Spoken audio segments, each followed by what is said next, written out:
Olivia is famously known in the circle as a little enchantress, her red lips slightly curled and her eyes seductively alluring. Killian is the most outstanding heir of a wealthy family, an unattainable flower, restrained and self-disciplined.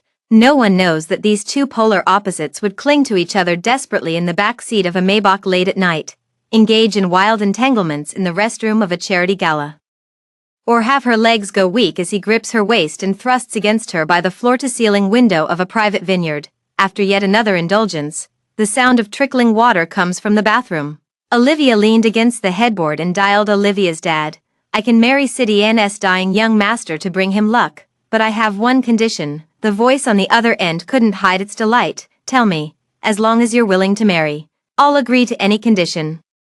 I'll explain in detail when I get home." Her voice was soft, but her eyes were cold and detached. Olivia hung up the phone and was about to get up to get dressed when she caught sight of Killian's laptop placed nearby. The interface was lit up with the latest message from a girl labeled Rebecca. "Hello, everyone, welcome to my channel. Subscribe us to read wonderful novels every day." Now the story begins. "Killian, it's thundering. I'm so scared." Olivia's fingers trembled slightly. The bathroom door suddenly opened. Killian stepped out. Water droplets slid down his collarbone, his shirt casually unbuttoned at the top, exuding an air of restrained laziness. "Something came up at the company. I have to go." He picked up his coat, his voice still cool and detached. Olivia curved her red lips slightly. "Is it company business, or are you going to see your white moonlight?" Killian didn't catch it clearly. "What?" "Nothing." She got out of bed barefoot, her snow-white feet stepping onto the soft carpet. The man's eyes darkened slightly as his thumb brushed over her swollen lips. "Be good, don't cause trouble." The moment the door closed, Olivia's smile vanished abruptly. She hailed a car and followed him. Half an hour later, the car stopped in front of the hotel. Olivia saw through the rain curtain Rebecca running out of the hotel entrance in a white dress. Killian quickly stepped forward, took off his suit jacket and draped it over her shoulders, then scooped her up in his arms. "It's cold outside. Why did you come out without wearing proper clothes?" His movements were so practiced, as if rehearsed 1,000 times. Olivia clutched the car door handle with a death grip, her nails digging deep into her palm. She watched Killian carefully carry Rebecca into the hotel, and for some reason, the scene of their first meeting suddenly flashed through her mind. Back then, she and Olivia's dad were constantly at odds. After smashing his head open yet again, he sent her to be disciplined by his best friend's son, saying it would temper her spoiled rich girl attitude. When they first met, Killian was sitting in Lars' family corporate office on the top floor, his gaze behind gold-rimmed glasses as cold as ice. Of course, she didn't want to be here, so she made trouble in every way possible. On her first day at work, she spilled coffee on his $1 million bespoke suit. Killian merely glanced at her indifferently. "Cashmere flown in from Italy. Charge it to the King family's account." The next day, she deliberately threw the meeting documents into the shredder. Killian remained unfazed and recited the entire content on the spot, leaving all the executives in the room stunned. On the third day, she drugged his coffee and set up a camera to capture his disgraceful behavior as blackmail. Instead, it became his antidote, waking up the next day with soreness all over. Olivia was furious enough to kill, but Killian pinned her against the floor-to-ceiling window and did it again. "Olivia," he murmured against her earlobe, his voice hoarse. "Be good." Just that single utterance of Olivia shattered her defenses completely. From that moment on, their relationship changed irrevocably. Every time she acted up, Killian would simply haul her into his office. While outsiders assumed she was being disciplined, in reality he'd bend her over the desk until her legs gave way. Gradually, she found herself craving more after tasting the pleasure. Was it because he was too skilled, or was it because she was too lonely? She didn't know. All she knew was that she was hooked. So on his birthday, she spent the entire day decorating the villa. Roses, candlelight, music, even the engagement ring was prepared. But Olivia waited all night, until the candles burned out and the roses withered. But he never came, until 3 a.m., when her phone suddenly buzzed with a news alert. #Tycoon picks up his white moonlight at midnight. In the photo, Killian carefully shields a girl in a white dress as she gets into the car, his gaze tender to the point of being dazzling. The comment section exploded. "Ah, what a perfect Tycoon and innocent flower pairing. I'm totally shipping them. Holy shit, isn't this Mr. Killian and Miss Rebecca? Back in the day, they were the golden couple of our school. I was their schoolmate. I can confirm, Mr. Killian was cold to everyone. But he'd only smile for Rebecca. If it weren't for Rebecca being in poor health and going abroad to recuperate, they would have gotten married long ago. Right, the phone clattered to the ground. Olivia couldn't believe her eyes. If Killian already had someone in his heart, then what was she? A bedmate available at his beck and call. With trembling hands, she dialed Killian's number, desperate for an answer, but the call simply wouldn't go through. After hanging up for the last time, Olivia put down her phone and stepped into Killian's study, the room he had never allowed her to enter. The moment she pushed open the door, she was struck as if by lightning. It was filled with Rebecca's photos. There were graduation photos, travel photos, and even candid shots of Rebecca sleeping. The usually aloof and self-restrained Killian could actually do such a thing. Whether an answer was needed or not seemed no longer important. Olivia suddenly burst into laughter. The sound piercingly sharp in the empty room. As she laughed, scalding tears welled up and spilled over, tracing the delicate line of her jaw before crashing onto the floor. With reddened eyes, she smashed the entire villa. The next day Killian returned, surveyed the wreckage strewn across the floor, and calmly called for someone to clean it up. He didn't even glance at her again, as if what she had done was the most natural thing in the world. Olivia watched helplessly as the servant swept away the engagement ring she had carefully prepared like it was trash. He had no idea what was inside that box. He didn't know she had wanted to spend the rest of her life with him. Little did she know, the moment the ring was swept into the trash, she had also decided to stop loving him. "Miss, where are you going?" The driver's voice snapped her back to reality. "Home." Olivia opened her eyes, her voice icy cold. "Back to the King family." Returning to the King family villa, Olivia's dad immediately came forward. "Olivia, is it true that you're willing to marry into City Inn?" On the stairs, her stepmother also looked at her expectantly. "It's true," Olivia said with a slightly cold gaze. "But didn't I mention there's a condition?" "What condition?" "Speak quickly, I want to." Olivia spoke word by word. "Sever the father-daughter relationship with you." The air froze abruptly. Olivia's dad suddenly turned pale. "How dare you? Do you even know what you're saying?" "Couldn't be clearer." Olivia's voice was icy cold. "You cheated during your marriage, and to make way for this woman, you drove my mom to jump off a building. From that day on, I stopped seeing you as my father." She stared at Olivia's dad's ashen face. "Now that the dying heir of City Inn's wealthy family is offering $50 billion for someone to ward off bad luck through marriage, you've been pestering me for 3 months. If I refuse, are you planning to kidnap me there? If that's the case, what difference does cutting ties make?" She curled her lips in mockery. "Perfect timing to bring back your mistress's daughter and let her be the King family's young lady." Olivia's dad trembled with rage. "Fine, cut ties then. But City Inn's crown prince is said to not live past this month. You must marry him before the month ends." He sneered. "As for your Aunt Lynn's daughter, she returned from abroad 2 days ago and has been staying in a hotel. Since you're willing to step aside, she'll move in tomorrow." Olivia laughed, her heart aching to the point of trembling. "Eager to raise another woman's child while neglecting your own flesh and blood. You're truly one of a kind." She turned to leave, but her stepmother Rita hypocritically stopped her, saying, "Olivia, how could you speak to your father like that?" Olivia suddenly halted in her tracks. She slowly turned around, her eyes brimming with years of suppressed hatred. "What? Do you think once I'm married and leave this house, you can finally act like the rightful mistress?" She stepped closer. "Rita, listen well, even if my mother is dead, it doesn't change the fact that you're a despised homewrecker. And no matter how much your precious daughter plays the King family's young lady, she'll never erase the stain of having a mistress for a mother." Rita turned deathly pale in an instant. Staggering back 2 steps, Olivia turned and walked away, each step feeling like treading on the edge of a knife. Only after returning to her room and closing the door did she slide to the floor as if drained of all strength, burying her face deep in her knees. Early the next morning, the sound of noisy moving and laughter came from downstairs. "What's going on?" She pushed the door open abruptly. "Can't you let people sleep?" The butler stammered. "Miss, the second young lady has moved in." Before he could finish speaking, a familiar figure appeared at the staircase. Rebecca stood there in a white dress, looking delicate and frail. Olivia felt her blood run cold in an instant. Olivia never expected that her stepmother's daughter, who had been recuperating abroad for years, would turn out to be Killian's beloved white moonlight. The heavens were truly playing a cruel joke on her. The next moment, Rebecca walked toward her with a sweet smile. "Sorry, sis, did I disturb you?" Before the words were finished, Olivia slammed the door with a bang. "Olivia, have you no manners at all?" Olivia's dad roared outside, clear out your room, Rebecca likes it, and from now on, this will be her room.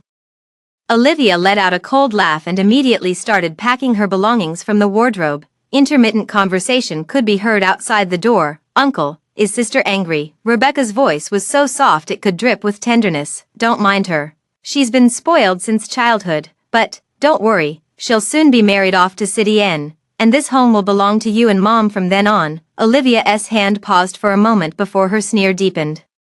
She swiftly booked a flight to City N for the end of the month and continued packing. Half an hour later, she walked out of the room dragging her suitcase. In the living room, Olivia's dad, Rita, and Rebecca were sitting on the sofa watching TV.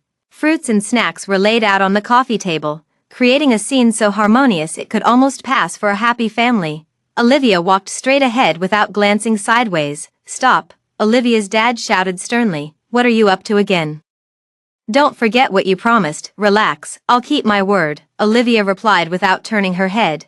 I just can't stand staying here for the next 2 weeks, it makes me sick. She went straight to the most expensive hotel in the city and booked a presidential suite. In the days that followed, Olivia began shopping frantically. She bought the most expensive wedding dress and splurged at auctions to acquire antique jewelry as dowry. Even if the marriage was meant to ward off misfortune, she would marry in grand style. Her phone kept vibrating in her bag. Olivia only checked it after purchasing the last diamond necklace. 38 missed calls, all from Olivia's dad.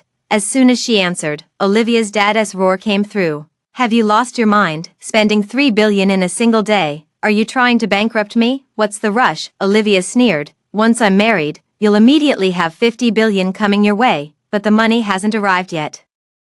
If you keep spending like this, the company will declare bankruptcy tomorrow. Olivia sneered. She wanted to bankrupt him. As for those $50 billion, she had long planned to have the Maxwell family transfer it directly into her personal account after the fact. When the time comes, she'll see whether Rebecca and that mistress mother of hers would still cling to a penniless old man. Does she really think everyone is as foolish as her mother, supporting Olivia's dad through his rags to riches journey? Working herself to the point of hospitalization, only to be driven to jump off a building in the end. At the thought of her mother, Olivia's heart suddenly ached with a sharp, unbearable pain. Her phone vibrated again. A message from Killian. What's the tantrum about now? Why didn't you come to the office today? Olivia stared at this message for a long time, over the past year. Because Killian wanted to discipline her, she had to report to the company on time almost every day. But now that she was about to get married, what more did he need to discipline her for? Carrying over a dozen shopping bags back to the hotel, she discovered her luggage had been piled up in the lobby. What's going on? She demanded coldly. The receptionist awkwardly explained, Miss Olivia, your card, it's not processing the payment, according to hotel policy. Her phone vibrated at that moment. Olivia's dad's message popped up. Since you want to cut ties, stop using my card. I've frozen all your accounts. Olivia stared at the screen for a long time, so long that her eyes began to ache. Finally, she only replied with 2 words, sure. Olivia dragged her suitcase along the street. The flight ticket was for the end of the month, so she couldn't go anywhere now. Where would she stay for these 2 weeks? What would she eat? What would she use? The suitcase was full of wedding dresses and dowry items. Not a single piece could be sold. As for borrowing money, rather than bowing her head to those in the circle who were waiting to laugh at her, she'd rather sleep on the streets. The nearby park bench was barely suitable for lying down. Olivia had just placed her luggage when a drunken man approached. Hey beautiful, all alone, get lost, what's with the attitude, come play with me for a bit. As the man's greasy hand landed on her shoulder, Olivia raised her hand to slap him. A scream rang out. Killian appeared out of nowhere, twisting the man's wrist with a snap. Before Olivia could react, she was dragged into the car along with her luggage. Let me go. Killian gripped her struggling wrist. What's the fuss this time? His voice was low. You're homeless, and you still wouldn't come to me. These words made Olivia's nose sting with emotion. In the past, when she had fights with Olivia's dad and ran away, Killian would always drive around the entire city to find her, then carry her back. What's the fuss this time? He always used to say that too. She lay on his back, breathing in the crisp scent of cedar from him, naively thinking that perhaps he liked her just a little too. Now that she thinks about it, no one is more of a scoundrel than him. Clearly not liking her, yet still sleeping with her. After sleeping together, he could still return to the study and gaze affectionately at Rebecca's photo.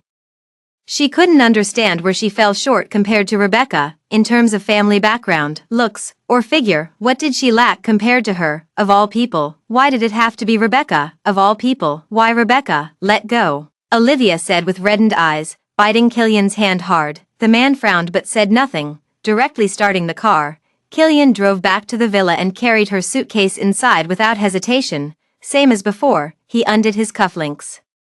His tone leaving no room for argument. Stay until you're ready to go home. Olivia stood at the entrance, her fingertips digging into her palms. I'll only stay for half a month. After that, I'll leave this place, pay you the rent, and won't disturb you anymore. No more disturbances. Killian slowly raised his eyes to glance at her, his gaze behind the gold-rimmed glasses unfathomable. Can you really do that? These words pierced her heart like a knife. Olivia felt a sharp pain in her chest.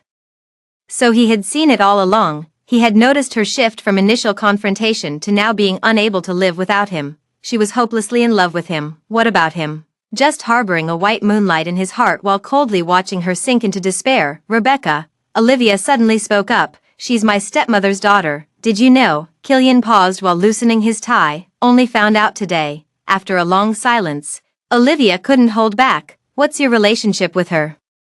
Junior, Killian poured a glass of water, took a slow sip. We attended the same university and worked together in the student council. She saved me during a car accident once, but her health deteriorated afterward, so she's been recuperating abroad. He looked at Olivia, his gaze carrying a warning. I know you have issues with your stepmother, but this matter has nothing to do with Rebecca. There's no need to target her. Olivia felt all her words stuck in her throat. She had wanted to ask, do you like her? But now it just seemed ridiculous. Look at how he's defending her at every turn. What's the point in asking? She turned and went back to the guest room, slamming the door shut. That night, Killian unprecedentedly didn't come looking for her. Olivia lay on the bed, staring blankly at the ceiling. Yes, his white moonlight has returned. How could he still care about her? The next day Olivia deliberately slept until noon, just to avoid Killian. But when she pushed open the door, she found he was still at home. The man sat on the sofa, his gold-rimmed glasses perched on his high-nose bridge as he flipped through a financial magazine.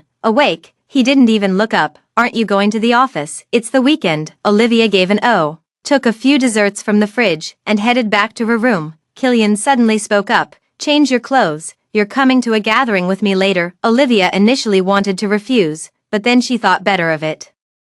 Being out and about would be preferable to staying alone with Killian in the same room, so she changed and went with him. But upon arriving, Olivia realized it was Rebecca's welcome party. She turned to leave. Rebecca enthusiastically held her back. Sis, it's so great you came. Don't argue with Uncle anymore. After you ran away from home, he was so worried he didn't eat for a whole day. Olivia sneered. So you also know he's just your uncle. Then what does it have to do with you whether I run away or argue with him? Do you live by the sea? Mind your own business. She shook off Rebecca's hand and walked into the private room. Out of the corner of her eye, she saw Rebecca with reddened eyes, looking aggrievedly at Killian. Killian glanced at Olivia with a dark expression, his eyes filled with warning, then gently ruffled Rebecca's hair, saying something that made her laugh through tears. Olivia's heart ached sharply as she lowered her head and took a quick sip of champagne. The private room buzzed with clinking glasses and lively chatter. Olivia sat in the corner, watching Killian being surrounded by the crowd at the center. Yet his attention never strayed from Rebecca's every move. He would unscrew the bottle cap for Rebecca before she reached for her drink, hand her a handkerchief the moment a drop of wine stained her dress. Even discreetly turn up the air conditioning when she coughed softly. These tender, thoughtful gestures were something Olivia had never received. She numbly downed a glass of wine, her heart feeling as if it were being slowly carved by a blunt knife, trembling with pain. Over the past year, her relationship with Killian had been reduced to nothing but sex. Even in their most passionate moments, she'd never seen a flicker of loss of control on his face. The bottle points to Mr. Killian. Someone suddenly teased, time for your punishment. The crowd laughed as they handed him a tablet. They say Mr. Killian is the most ascetic in our circle, so we won't make it hard for you. Just play a simple either-or game. Name the person who makes your heart race the fastest. The first set of photos showed a popular actress and Rebecca. Killian glanced at them and answered without hesitation, Rebecca. The private room erupted in a chorus of teasing cheers. Rebecca blushed and lowered her head. Though a smile peeked through the corners of her lips, Olivia dug her fingernails into her palms. One photo after another flashed by. Killian chose Rebecca without hesitation every time. Olivia couldn't bear to listen any longer and stood up to head to the restroom. After taking just 2 steps, an even louder commotion erupted behind her. She turned around to see the tablet screen clearly displaying a photo of her and Rebecca. Wow! The crowd buzzed with excitement. This is getting interesting. Miss Olivia is the undisputed beauty of the industry, putting even those female celebrities to shame. If Mr. Killian still chooses Miss Rebecca, that would really say something. All eyes were fixed on Killian. Killian, however, remained uncharacteristically silent. Olivia stood frozen in place, her heart pounding so hard it felt like it might leap out of her chest. 3 seconds later, she heard Killian's deep voice utter, "Rebecca." Olivia's world crumbled in that instant. Amidst the deafening cheers from the private booth, she staggered into the restroom, turned on the faucet, and let the icy water splash against her face, yet it couldn't extinguish the searing pain burning in her heart. After a long while, Olivia looked up at her reflection in the mirror. The girl staring back was breathtakingly beautiful, yet utterly defeated. Olivia stepped out of the restroom into the dimly lit hallway. As she turned the corner, she found her path blocked by 3 or 4 drunken men. "Hey beautiful, how about exchanging numbers?" The leader reeked of alcohol as he reached out to touch her face. "Get away." Olivia jerked backward, her back hitting the icy wall, playing hard to get. Another man grabbed her wrist. "Dressed like that, you're just asking to be played with." In the midst of the struggle, Olivia's gaze pierced through the crowd. Locking eyes with Killian standing at the private room's entrance, she saw his brow furrow slightly as he began to step forward. When suddenly Rebecca's pained cry came from behind him. "Ah, what's wrong?" Killian turned around immediately. "I think I twisted my ankle," Rebecca said with teary eyes. "I'm fine, you should go help Olivia first." Killian crouched down to examine her ankle. "Don't worry about it, she can handle it herself." These words stabbed into Olivia's heart like a knife. The thug's hand was already groping her waist, his foul alcohol-laden breath spraying on her face. "Come play with Big Brother." Olivia grabbed a wine bottle from the hallway decor shelf and smashed it against the wall with a bang. "Get lost if you want to live." Glass shards cut her hand, blood dripping from her fingertips. Seizing the moment when the thug was stunned, she quickly walked away. As the party ended, Olivia didn't want to get into Killian's car, so she stood alone by the roadside waiting for a taxi. Rebecca walked over holding an umbrella, her high heels splashing in the puddles. "Sister, don't you have a car? Let me give you a ride home." Olivia looked at the latest sports car key in her hand and suddenly smiled. Olivia's dad is really generous, buying such a nice car for a stepdaughter. No need. Olivia curled her red lips into a bright, mocking smile. "Riding in the car of a mistress's daughter makes me feel dirty." Rebecca's face darkened instantly as she finally dropped her pretense, grabbing Olivia's wrist. "Olivia, say that again." "Would saying it again change the fact that you're a mistress's daughter?" "Let go." Amid the argument, blinding high beams suddenly flashed toward them. Olivia turned her head and saw an out-of-control car speeding straight at them. In that split second, she saw Killian rush over and pull Rebecca into his arms, and she was sent crashing to the ground with a loud thud. Olivia lay in a pool of blood, her vision gradually blurring. She watched as Killian carefully shielded Rebecca in his arms, countless scenes flashing through her mind. When they first met, the gaze behind his gold-rimmed glasses was as cold as ice. During their confrontations, she poured salt into his coffee, yet he drank it without changing his expression. The first time he pinned her on the desk, she bit his shoulder in pain. Later, she loved him more and more, so much that she decorated an entire villa for his birthday, only to wait for the news of his affair with Rebecca. And that time, with reddened eyes, she walked 5 kilometers alone to the cemetery to visit her mother, her high heels grinding blisters all over her heels. It was Killian who found her, silently took off her blistered high heels, carrying the shoes in one hand and her on his back with the other, taking her home. At that moment, her tears flowed into his neck, and she thought, if we could walk like this for a lifetime, it wouldn't be so bad. After her mother left, someone finally held her hand to take her home again. But in the end, all the scenes turned into Killian shielding Rebecca in his arms. Beep, beep, beep. The sound of medical equipment pulled Olivia back to reality. She slowly opened her eyes and heard Rebecca's tearful voice from the next room. "It's all my fault. I shouldn't have been standing in the road arguing with my sister. I just wanted to drive her home." "Killian, why did you save me first? My sister will be so angry when she finds out." Killian raised his hand to wipe her tears. "It's not your fault." His voice was so gentle, in a tone Olivia had never heard before. "If I had to do it again, I'd still save you first," he said softly. "You're not in good health, you can't afford more injuries." After a pause, he added, "Besides, she has no reason to be angry." Olivia felt her chest constrict abruptly, as if an invisible hand had seized her heart and twisted it violently. Yes, who is she to Killian? What right does she have to be angry? It's his freedom to choose whom to save or not. "Don't cry, go back and rest well," Killian whispered soothingly. After softly comforting her for a long time, Rebecca finally left.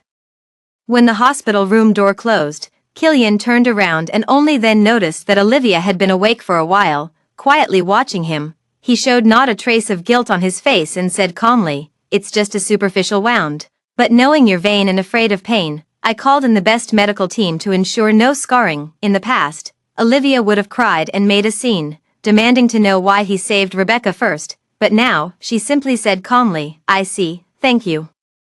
I'll repay the medical expenses in half a month." Killian frowned slightly, seemingly surprised that she would thank him. And why does she always mention half a month? But he didn't ask further, simply attributing it to her spoiled young lady temperament and sarcastic remarks. In the following days, Killian rarely pushed aside all his work and stayed at the hospital to take care of her. Strangely, Olivia no longer clung to him and acted mischievously as she used to. She quietly underwent treatment, quietly ate and slept, so quietly that it made him feel stifled inside. Still angry, while accompanying her for the injection, Killian finally spoke up. "Angry about what?" "Angry that I didn't save you that day." He paused. "It was understandable that I saved Rebecca, she and I." Killian didn't finish his sentence as sudden commotion erupted in the hallway. "What's going on?" A young nurse hurried past. "I heard it's the King family group's CEO's stepdaughter who fell down the stairs," another nurse whispered, "just brought to emergency." He was so frantic his face turned pale, carrying her in himself. Honestly, to treat a stepdaughter this well, what a rare, good man. Olivia glanced up at Killian and indeed noticed his expression shift slightly. "I have something to take care of." He stood up, his movements more hurried than usual. "I'll come see you later." Olivia watched his hurried departure, knowing exactly where he was headed without even thinking. She closed her eyes wearily, feeling as if her heart had been hollowed out. When she woke again, it was to the nurse calling her. "Why isn't anyone watching? The needle's backing up with blood. We almost had a major incident," the nurse exclaimed urgently. Olivia slightly raised her hand and only then noticed the back of it was badly swollen. Picking up her phone, she realized 7 hours had already passed, but Killian never came back. "Miss, where's that very handsome boyfriend of yours?" the nurse asked while changing the dressing. "You can't be left alone during N4. It was so dangerous just now." Olivia pursed her lips. "He's not my boyfriend." She walked alone, leaning against the wall toward the ward. But the whispers in the corridor pierced her ears like needles. "That Miss Rebecca is so lucky, her stepfather treats her so well, and she even has a ridiculously handsome boyfriend. I heard her boyfriend not only booked the entire VIP floor but also arranged for international specialists to consult. He's been by her side all day without leaving. Both her stepfather and boyfriend spoil her rotten. Miss Rebecca must have saved the galaxy in her past life." Olivia unconsciously walked to the door of that hospital room. Through the slightly ajar door, she saw Killian bending over to adjust Rebecca's 4 drip rate, his slender fingers gently turning the regulator. Olivia's dad sat by the bed peeling an apple for Rebecca, the skin forming one long continuous strip as he fed the pieces of fruit to Rebecca. Olivia suddenly found it hard to breathe. Tears rolled down without warning, scalding her cheeks with pain. She abruptly raised her hand to wipe them away. "Olivia," she whispered to the empty hallway, "who are you crying for? No one pities you. Stop crying." As she turned away, she straightened her back and walked swiftly and steadily. Only the tightly clenched palm oozed tiny streaks of blood. In the following days, Killian never appeared. It wasn't until the day of her discharge that Olivia saw the familiar black Maybach at the hospital entrance. The car window rolled down, revealing Killian's sharply defined profile. "Get in." His voice remained cool as ever. Olivia turned and walked away. "Do you want me to fuck you right in front of all these people?" These words made Olivia halt abruptly in her tracks. She couldn't believe he would say such a thing. In the past, to discipline her, he often threatened her like this, and she had always taken it as playful banter. But now that his beloved had returned, how dare he still treat her this way? Gritting her teeth, she got into the car. Killian handed her an auction catalog. "You've seemed down lately. and you always loved shopping before. I'm taking you to an auction today." Olivia was about to refuse when her pupils suddenly constricted upon flipping to a certain page. That was her mother's pearl necklace. Ever since Rita entered the household, she had used nightmares as an excuse to make Olivia's dad clear out all their mother's belongings from the house. She pleaded desperately, only to receive Olivia's dad a cold reply: "The person is already dead. Keeping these things brings bad luck." She never expected to see her mother's favorite necklace here again. Olivia clutched the manual tightly, the paper crumpling into a ball in her palm. With trembling hands, she pulled out her phone and quickly texted her private lawyer, "Sell all the dowry in my bank safety deposit box immediately." For the sake of this necklace, she accepted being mocked for marrying without a dowry.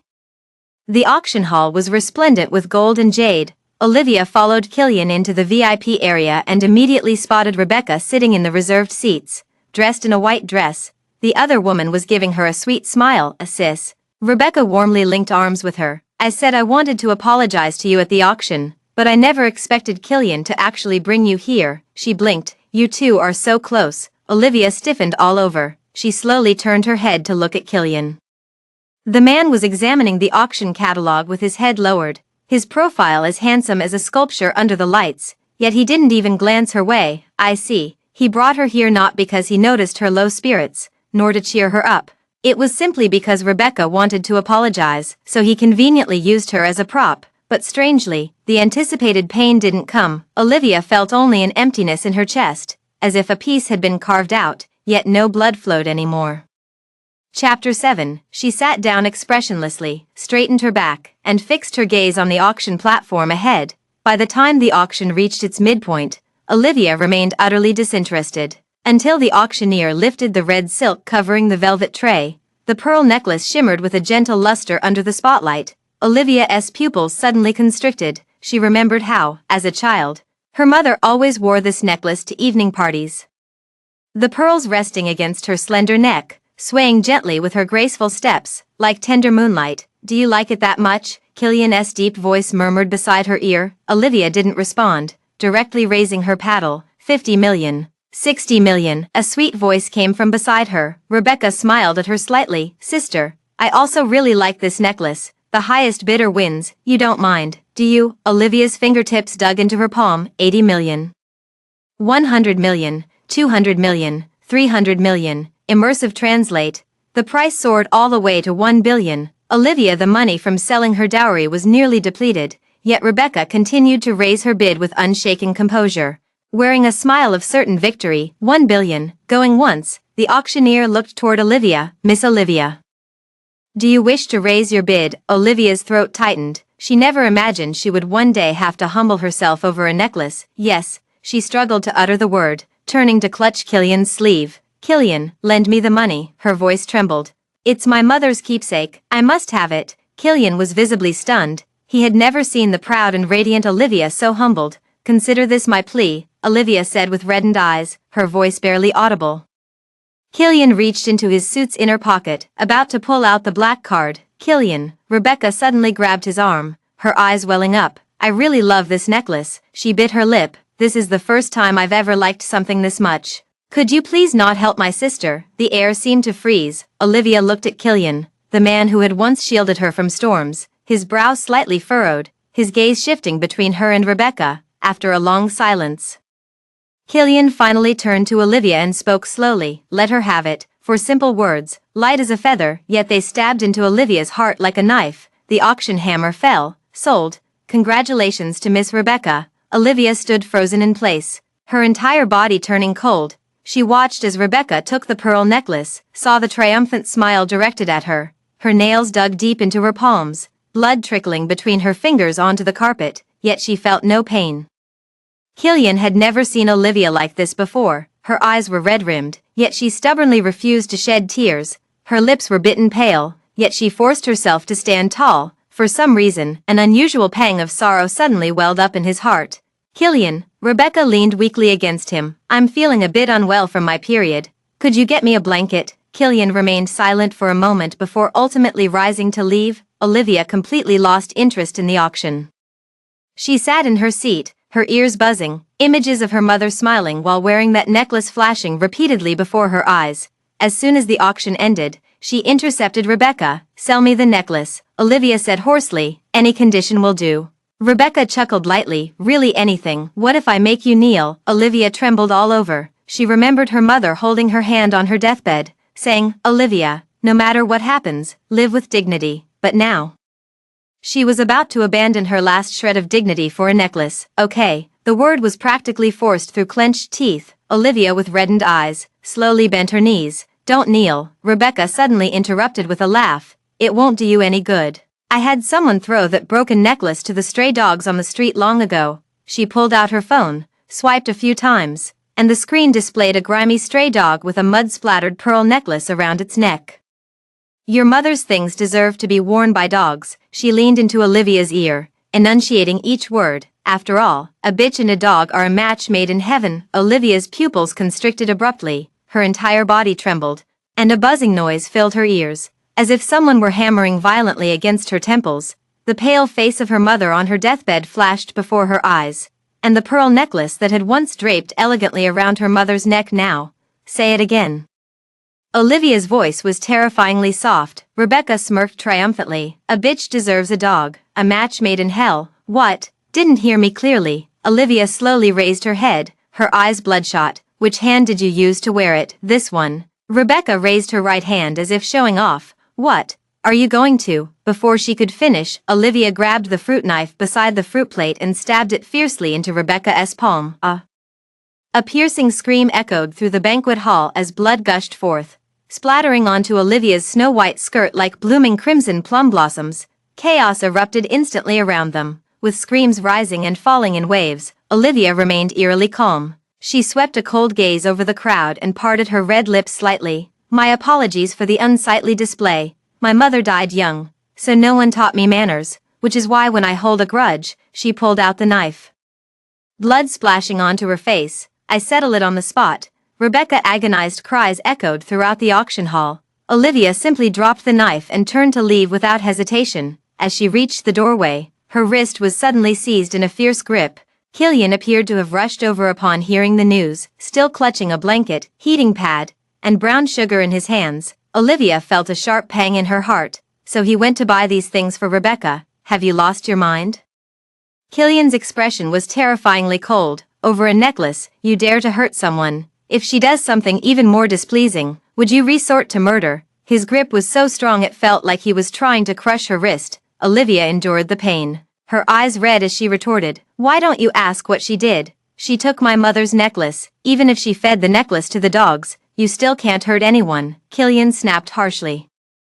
The words stabbed into Olivia's heart like a knife. She suddenly laughed, tears streaming down her face. "Since I've already done it, how does Mr. Killian plan to discipline me?" "I can't control you anymore," Killian said coldly. "Someone take her to the police station. Charge her with intentional assault. Detain her for 3 days." Olivia looked up sharply, unable to believe her ears. He actually wanted Rebecca to be thrown in jail. She bit her lip so hard she tasted blood, but didn't utter a single word, letting the police take her away. With her last glance, she saw Killian scoop Rebecca into his arms, whispering soothingly, "Don't cry, I'm here." Those 3 days in detention were Olivia's most hellish 3 days in her entire life. She was locked in the filthiest cell, and the female inmates sharing the room had clearly been instructed to torment her in every possible way. On the first day, she was stripped naked for inspection and drenched in cold water from head to toe. On the second day, shards of glass were mixed into her food, leaving her starving with stomach cramps. On the last day, several female inmates pinned her down in a toilet stall, raining blows upon her like a storm. "Heard you pissed off the wrong person," the ringleader sneered, gripping her chin. "Mr. Killian said you need to learn your lesson." Olivia curled up on the floor, her eyes reddened. She couldn't believe Killian would go this far, yet every wound on her body screamed otherwise. He could truly be so heartless. 3 days later, when the police finally came to release her, Olivia could barely stand. Dragging her battered body out of the detention center, she collapsed the moment she stepped through the gate. She next awoke in a hospital ward. "Learned your lesson this time." Killian stood by the bed, his voice cold. Olivia remained silent, staring at the ceiling without a word. Killian felt an inexplicable surge of anger in his chest. Just as he was about to speak, a nurse hurried in. "Mr. Killian, Miss Rebecca is complaining of pain again. Reflect on your actions. Killian turned to leave. Don't cause any more trouble. The days that followed Olivia were eerily quiet. Rebecca sent daily photos of Killian taking care of her. But she remained indifferent. On the day of her discharge, Rebecca came in person. Sis, you're discharged in just 3 days. She waved her bandaged right hand. Do you know how long I'll have to stay because of this stab wound? If it weren't for Killian spending a fortune to bring in experts from abroad, my hand would have been ruined. You deserve it, Olivia said coldly. Rebecca suddenly laughed. Olivia, what exactly are you acting so high and mighty for? How does it feel to be so in love with Killian, only to be sent to detention by his own hands? Agonizing, isn't it? Olivia finally turned to look at her. What exactly are you trying to say? Nothing, just want to tell a little story. Rebecca sat by the bed. You didn't know, did you? Killian and I were high school classmates. Back then, every girl in school chased after him. But he never gave them a second glance. She stroked the bandage, her eyes gleaming with triumph, except for me. He would remember that I take my coffee without sugar, always carry an extra umbrella on rainy days, only accept the water I hand him at student council events, and during school-wide speeches, his gaze would only drift toward where I sat. All the girls in school were green with envy, but he only smiled at me. Just as we were about to break through that thin barrier and get together, I got into a car accident saving him and had to go abroad for treatment, but all these years, we've kept in touch. Olivia's fingertips dug into her palms. Later I told Killian, my mom married into a wealthy family, but the eldest daughter of that family kept bullying her. Rebecca chuckled. He immediately called your dad. Do you know what he said? Hand Olivia over to me for discipline. Olivia trembled all over. She had always thought it was her father who voluntarily sent her to Killian for discipline. At school, he excelled in everything, including disciplining people. Rebecca leaned closer to her ear. He effortlessly made you fall for him and even lured you into bed. Although I was furious, I later found out that he copies the surveillance footage every time he sleeps with you. Rebecca chuckled. That's when I understood his intention. After all, Miss Olivia is the proudest of all. If your intimate videos were in my hands, who would you dare to bully? Killian probably slept with you just to later give me those surveillance tapes.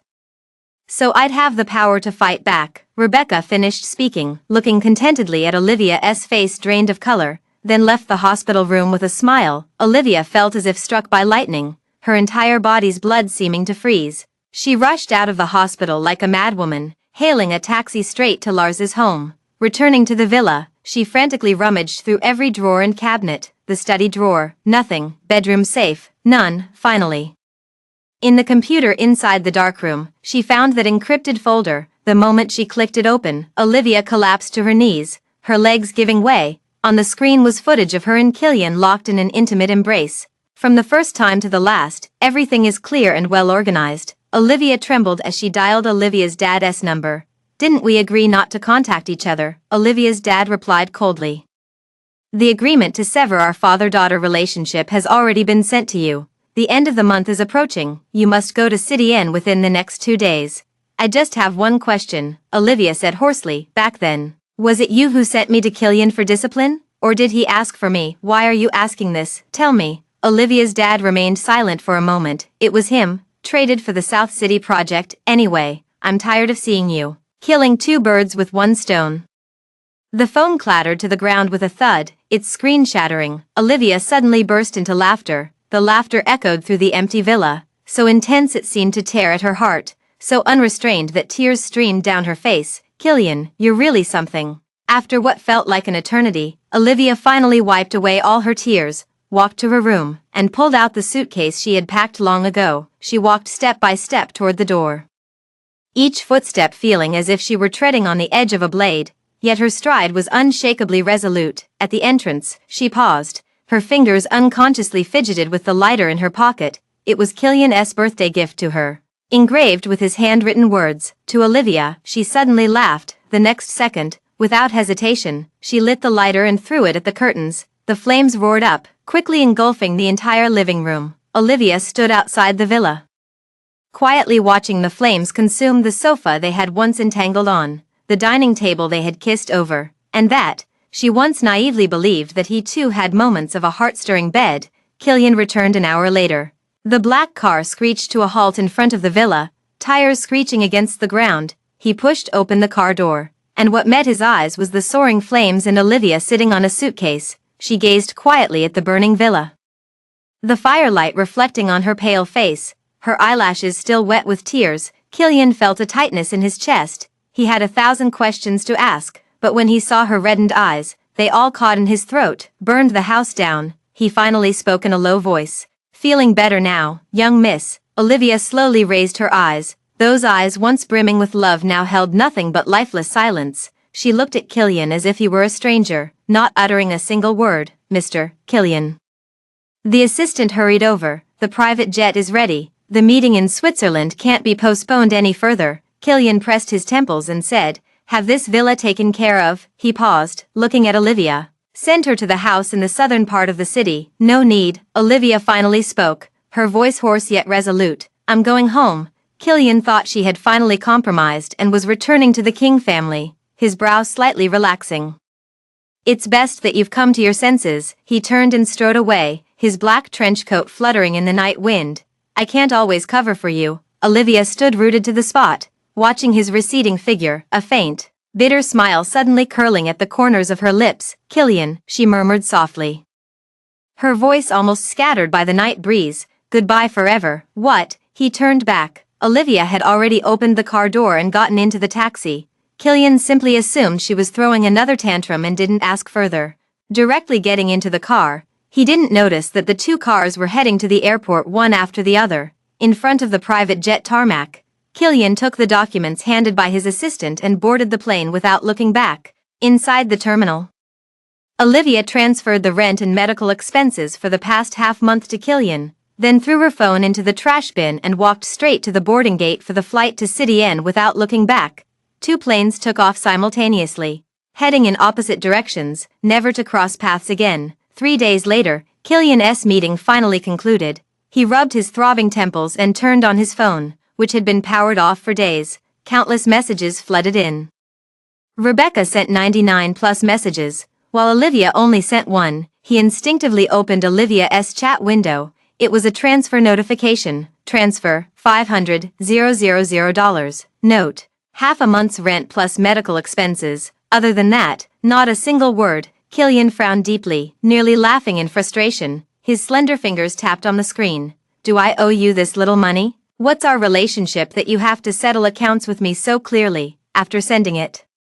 He stared at the screen for 10 minutes. In the past, whenever he sent a message, Olivia would always reply instantly. But this time, the chat box remained eerily silent. He directly dialed Olivia's number. Sorry, the number you have dialed is switched off. A mechanical female voice came through the receiver. Killian paused slightly. Could she still be asleep? The image of Olivia sleeping surfaced in his mind, her thick lashes casting delicate shadows on her cheeks, her slightly parted red lips, and the way she unconsciously nestled closer to him at times. At this thought, the corners of his lips involuntarily curled into a slow, soft smile. He tapped on Olivia's profile picture, a haughty and elegant ragdoll cat with piercing blue eyes that seemed to look down upon the world, so reminiscent of her. His fingers absently brushed over the screen as he finally sent a message. I'll be back tomorrow night. Come pick me up. There was still no reply to the message. Killian put down his phone and dialed his assistant's number. Any updates on what I asked you to look into, Mr. Killian? It's confirmed. The pearl necklace will be auctioned tonight at Rongbosai. And it's definitely the one Miss Olivia's mother used to wear. Get the car ready. Half an hour later, Killian appeared at the auction venue, dressed in a black suit. His gaze behind the gold-rimmed glasses was cold and detached as he turned down advances from several socialites. When the pearl necklace was presented, the entire room erupted in murmurs. The starting bid is 1 billion, 1.1 billion, 2 billion. The price kept soaring. Killian never raised his paddle. It wasn't until the bid reached 2 billion that he slowly raised his hand. 5 billion. The entire room fell silent. In the end, the necklace fell into Killian's hands at an astronomical price. On the way back in the car, the assistant finally couldn't hold back and spoke up. Mr. Killian. Back when you didn't lend money to Miss Olivia to bid for that necklace, she seemed to hold a grudge. If she knew you went through all this trouble to find the real heirloom and spent such a fortune to acquire it, she'd surely be overjoyed. Killian stroked the velvet box, envisioning Olivia's radiant face. Would she really be happy? Of course she would. the assistant exclaimed excitedly. Miss Olivia is straightforward. Her happiness or displeasure is always written on her face. Though a bit spoiled, she has an exceptionally kind heart. Last time when the new interns spilled coffee, others were about to scold them, but she just said, perfect timing, I wanted to change my dress anyway. As he spoke, the assistant suddenly felt the temperature in the car drop sharply. In the rearview mirror, Killian's expression had turned terrifyingly dark. The assistant immediately fell silent. Sorry, Mr. Killian, I spoke out of turn. Do you like her? Killian's voice was as cold as ice. The assistant's hand on the steering wheel trembled, nearly causing a collision with the guardrail. I tell the truth. The assistant took a deep breath. Miss Olivia, who wouldn't like someone like her, but rest assured, I know her heart belongs only to you. He smiled bitterly. So I just secretly had a crush, never showed it. Killian looked slightly relieved. The assistant suddenly mustered the courage to continue, but I also hope you'll treat her better. Don't be fickle, Miss Rebecca one moment, then showering affection on Miss Olivia the next. Miss Olivia deserves wholehearted devotion. One moment it's Rebecca, the next it's Olivia. Killian narrowed his eyes. What exactly do you mean by that? Since the topic was already broached, the assistant decided to go all out. Exactly what it sounds like, Mr. Killian. I've always wanted to ask, who do you truly like, Miss Rebecca or Miss Olivia? Chapter 12. Naturally, it's Olivia. Killian had barely uttered these words when his assistant abruptly slammed on the brakes, the tires screeching against the pavement with a piercing sound. I'm sorry, Mr. Killian, the assistant hastily apologized, breaking out in a cold sweat down his back. Surprisingly, Killian did not get angry. He merely raised his cold gaze, looking at his assistant through the rearview mirror with his glasses on. Does this answer shock you so much? The assistant's hands on the steering wheel trembled slightly. More than shocked, it was downright mind-blowing. But he didn't dare say it outright, only hinting cautiously, But I saw you treat Miss Rebecca so well, even better than Miss Olivia. Killian pressed his slender fingers to his temples and leaned back into the leather seat. That's because she saved me. The neon lights outside the car window swept across his sharply defined profile. And those usually composed eyes revealed a rare trace of weariness. He closed his eyes as memories surged in like a tide. During high school, he was famously unattainable. His desk drawer was stuffed with love letters every day, and girls would constantly pretend to bump into him in the hallway. The most extreme instance was when a girl arranged roses into a heart shape beneath the teaching building to confess her feelings. Mr. Killian, how about pretending to get close to some girl? The student council president suggested, that way, others might back off. He thought it was a good idea. Who should he choose? His gaze swept across the playground, landing on Rebecca, who was feeding stray cats. The sunlight was particularly bright that day. In her white school uniform skirt, crouching beneath the tree, she did exude an air of pristine purity. She's the one. From that moment on, he began treating Rebecca differently. He only accepted the water she handed him. During speeches, he only looked in the direction where she was seated, and even tacitly allowed the rumors about them circulating in school. The effect was immediate. The number of love letters drastically decreased. On graduation day, Rebecca asked him out to a cafe, just as they were crossing the street. An out-of-control car came speeding toward them. At the critical moment, Rebecca pushed him away. Bang! Amid the screeching brakes, he saw Rebecca being flung away like a rag doll. On the hospital bed, the pale-faced girl weakly said, Killian, I don't regret it. Later, the doctor diagnosed that Rebecca had internal organ damage and needed to go abroad for long-term recuperation. Out of guilt, over the years, he had basically fulfilled every request she made. The only thing he felt fortunate about was that because of Rebecca's words, he had initially volunteered to discipline Olivia. Thinking of this, Killian unconsciously curled the corners of his lips into a faint smile. The first time I saw Olivia remains vivid in my memory. That day at the Lars family group's top floor, he was reviewing documents when the door suddenly swung open. A flash of red dress burst into view. Olivia leaned against the doorframe, her red lips curling slightly. Mr. Killian has quite the airs, making me wait half an hour. The sunlight streamed through the floor-to-ceiling windows, gilding her in a golden halo. She shone as bright as a flame, abruptly burning into his black and white world. At that moment, his expression remained unreadable, yet his heart skipped a beat. After that, she found all sorts of ways to cause trouble, adding salt to his coffee, folding his important documents into paper airplanes, even sashaying around in sexy pajamas during his meetings. He countered each move, strategizing step by step. The most unforgettable was that time with the drugged drink. He had long noticed something was off with the coffee but deliberately drank it anyway. When the drug took effect, he got exactly what he wanted, pinning that feisty little wildcat onto the office desk. Killian. Her eyes reddened with anger. You bastard, MHM. He nibbled her earlobe. Didn't the young miss want to play?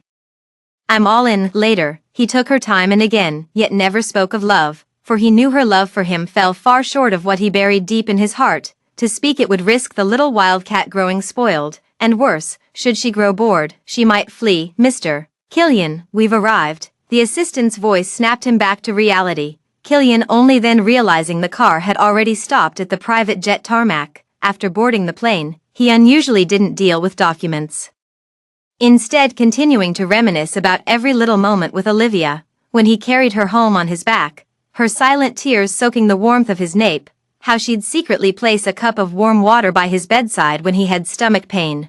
Despite being furious with him, that stubborn tenderness every time she returned from a business trip, the softness of her in a red dress throwing herself into his arms, his Adam's apple involuntarily bobbed. Killian experienced for the first time what it meant to long for home with an arrow's speed. The next evening, the plane landed. Killian descended the aircraft steps, his gaze unconsciously searching for that familiar figure. Every time she returned before, Olivia would wear a red dress, waving at him from afar, then dart into his arms like a joyful little bird. Killian, I missed you. At such moments, his eyes would darken with desire.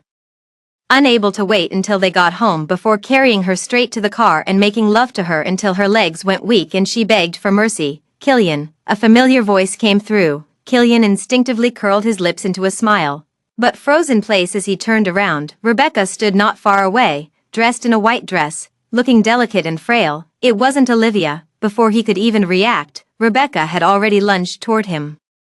Killian felt the white figure throw herself into his arms, his body stiffening almost imperceptibly for a moment. He subtly pushed her away, his voice carrying just the right amount of detachment. What are you doing here? Rebecca looked up, her eyes sparkling with anticipation. I asked your assistant about your flight and came specially to pick you up. She bit her lip, wearing a hurt expression. Killian, aren't you happy to see me? No. Killian adjusted his cufflinks, avoiding her outstretched hand. It's just windy here. You're not in good health, shouldn't catch a chill. Thanks to the medical team you arranged abroad all these years, I've long recovered. Rebecca twirled, her white skirt blooming like flower petals. She suddenly grabbed his sleeve. Killian, if you're free, could you accompany me somewhere? There's something I want to tell you. Killian glanced at his wristwatch. Olivia didn't come to pick him up. She was probably still angry. That pearl necklace alone might not be enough. He'd need to prepare some additional gifts. The Napoleon cake from her favorite dessert shop, the latest limited edition handbag, and, Killian, Rebecca's voice pulled him back to reality. He gave his assistant a meaningful look, whispered a few instructions, then followed Rebecca into the car. The scenery outside the window rushed backward as Killian absent-mindedly rubbed his phone screen. Olivia's last message still remained on that money transfer, not even sparing an extra punctuation mark. The car stopped in front of a high-end hotel. Killian frowned. Why did you bring me here? Rebecca smiled without answering, pulling him inside. As the banquet hall doors were pushed open, Killian paused slightly in his steps. The light refracted by the crystal chandelier was too dazzling.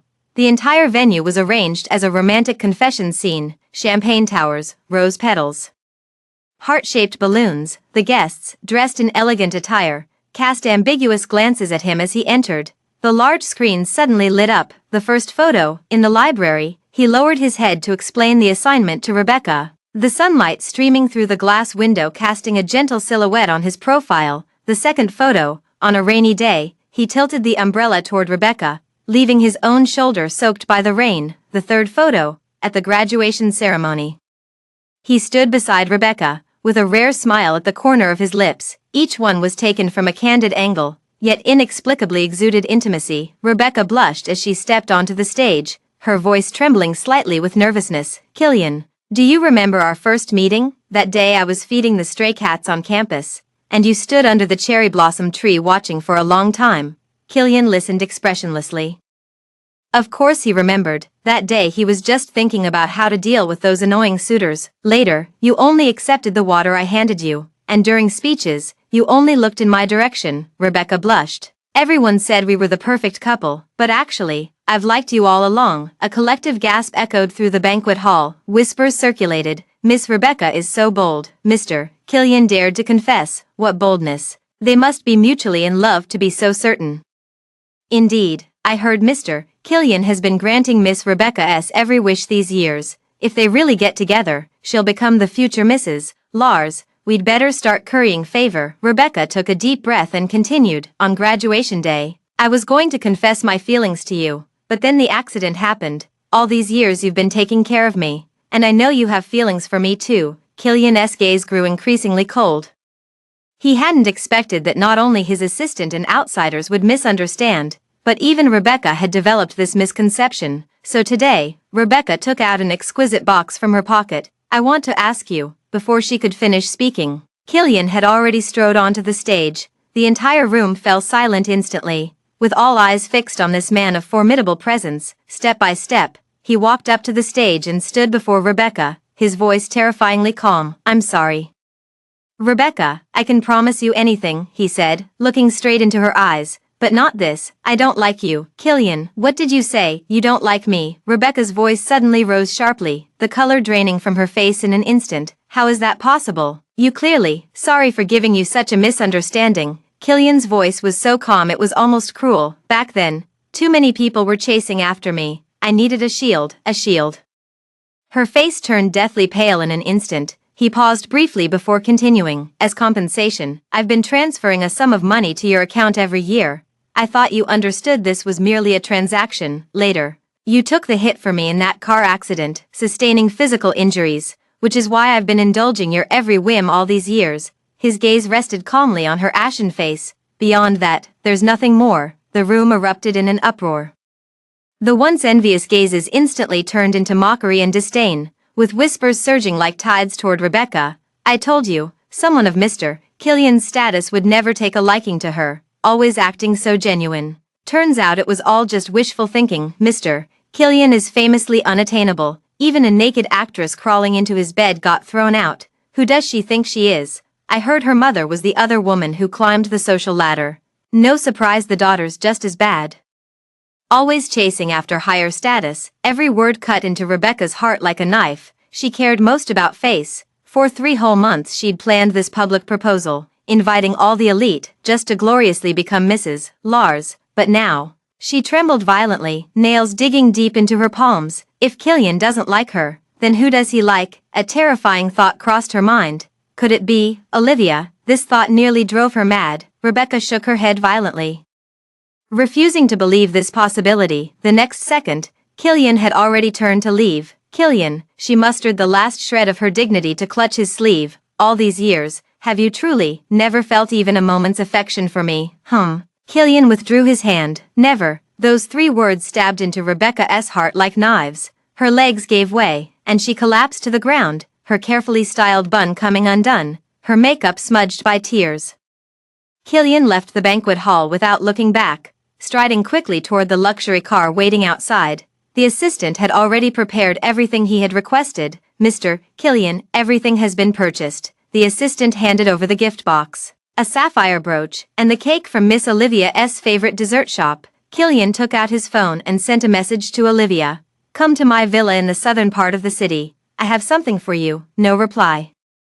He dialed her number again, but it was still switched off. Frowning slightly, he sent another message, still angry. "Previously, I had you detained because I truly thought you'd gone too lawless, and I needed to give Rebecca an explanation. But I've already arranged everything. Not a single hair on your head was harmed." Later, when you faked those injuries and deliberately collapsed to get hospitalized, playing on my sympathy, didn't I also play along and pretend to be fooled by you?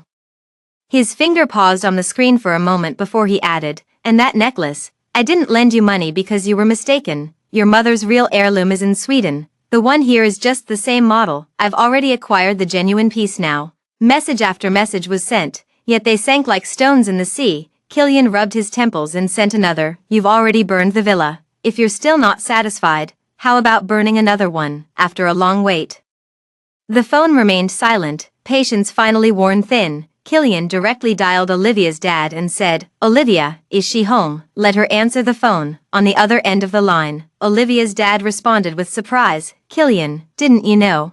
Olivia has already been married off to City Inn. Killian was thunderstruck, his fingers tightening around the phone. What did you say? Just then, the car entered a tunnel, cutting off the signal and automatically ending the call. Turn around.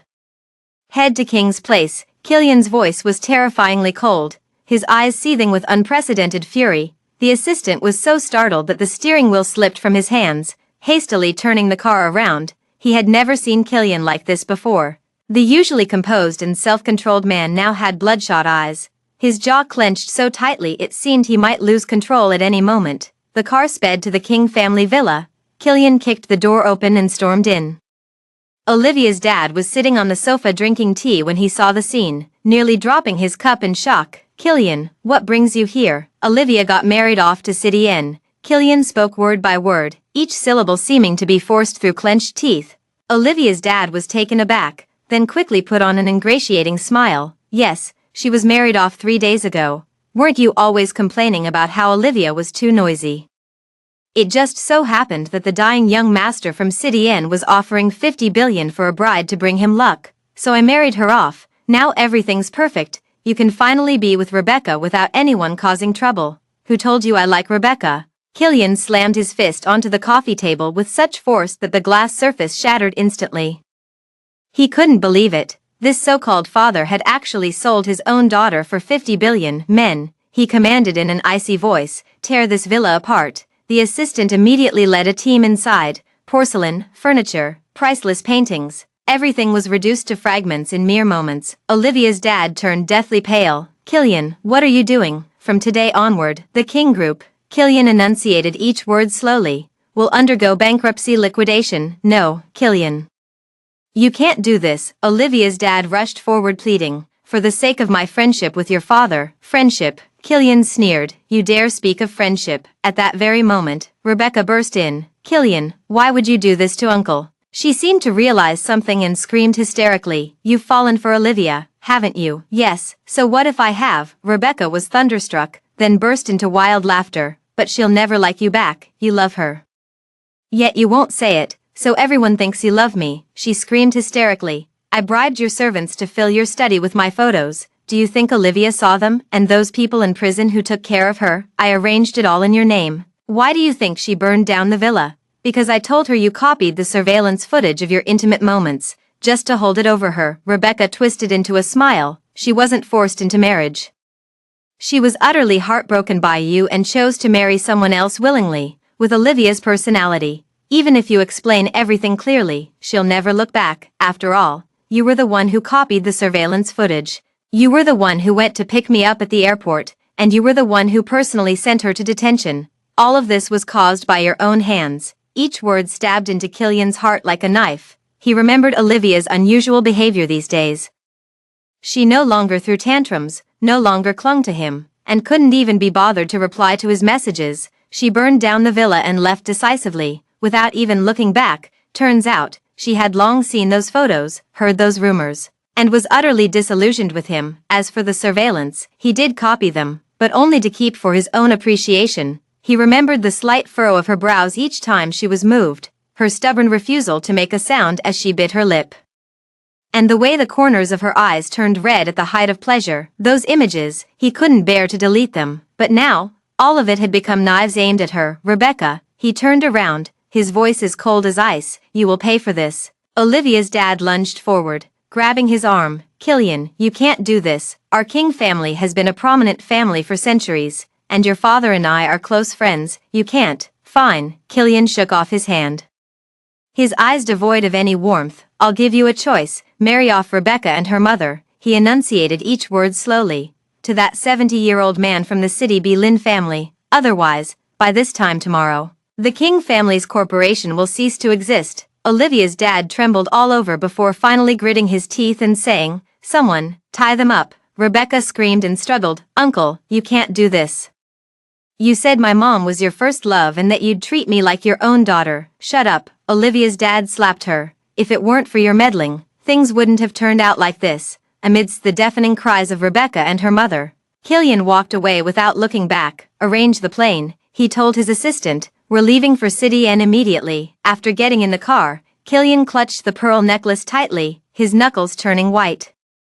He couldn't bear to imagine Olivia married to someone else, even less could he let that little wildcat belong to another. He had to bring Olivia back, even if I have to dig 3 feet into the ground, even if it costs me everything. Olivia sat in the room, staring at the luxury items filling the space, feeling somewhat dazed. From the day she arrived at the Maxwell household, the servants had been continuously delivering items to her room, custom-made gowns, limited edition jewelry, designer handbags.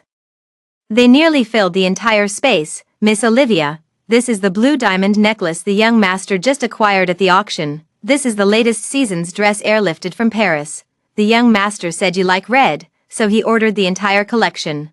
And these bags. Olivia finally couldn't help but raise her hand to interrupt. Look around this room. Is there any space left to put things? The servants exchanged glances, and one immediately pressed their earpiece, whispering a report.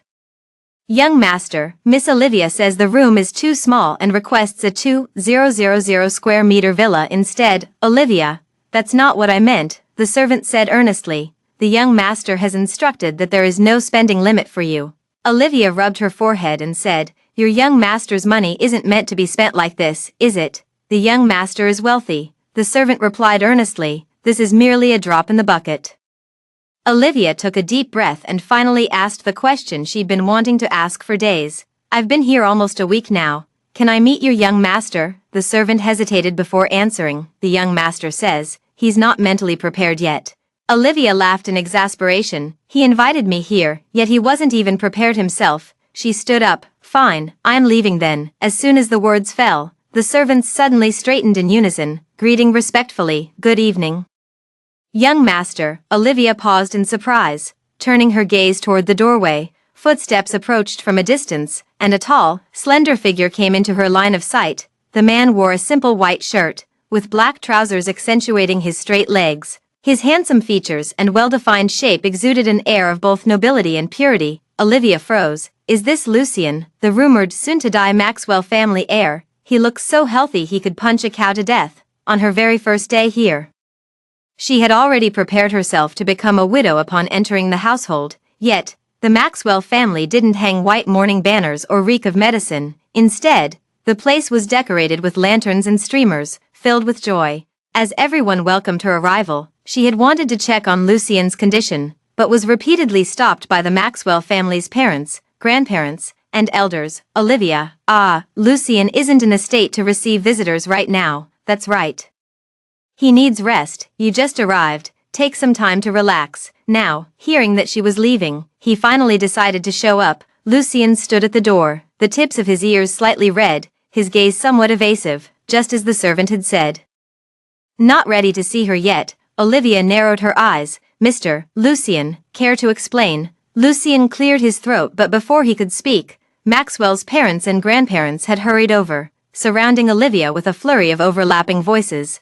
Olivia, don't be angry, Lucien is just too shy. Exactly, he's never been good at chasing girls since he was a kid. We had no choice but to come up with this idea. Olivia felt something was off the more she listened. Wait, what idea, Mr.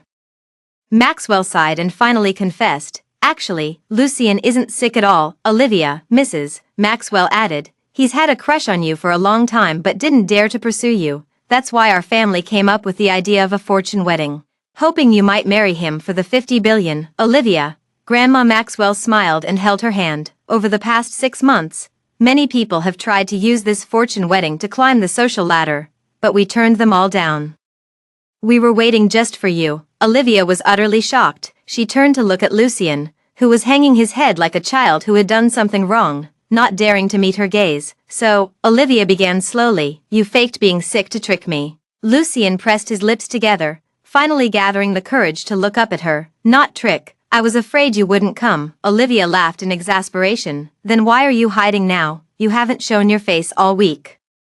Yet you keep sending gifts non-stop. What? Are you planning to buy the United Nations for me? Lucien blushed even harder, murmuring softly, haven't found the most suitable gift yet. Olivia, she took a deep breath and asked the most crucial question. You said you've had a crush on me for a long time. Have we met before? Lucien's gaze flickered slightly as he finally looked directly into her eyes. Sister, do you really not remember, 10 years ago, at a yacht party in City B?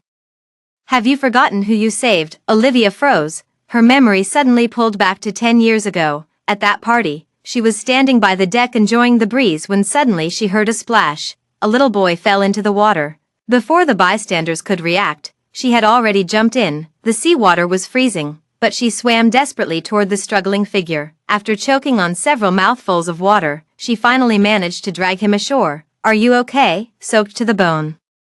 She ignored her own condition and knelt on the ground to perform first aid on the little boy. The little boy coughed up some water, his eyelashes still glistening with droplets when he opened his eyes. She took off her coat and wrapped it around his shivering body. "Kid, be more careful next time. Don't run around on the deck." The little boy clutched tightly at the hem of her clothes, his eyes shining like stars. Olivia snapped back to reality, staring at Lucien in disbelief. "That kid who fell into the water was you." Lucien blushed slightly at the tips of his ears. "Yeah, I've been searching for you for 10 years. Olivia suddenly laughed. "But you were only 12 back then, and I was 16, 4 years older than you." She raised an eyebrow. "I hadn't even begun to understand love at that age, and you already fell for me at first sight." Lucien looked at her with clear, earnest eyes. "Sister, do you want me to tell the truth?" "Speak, because you're too dazzling."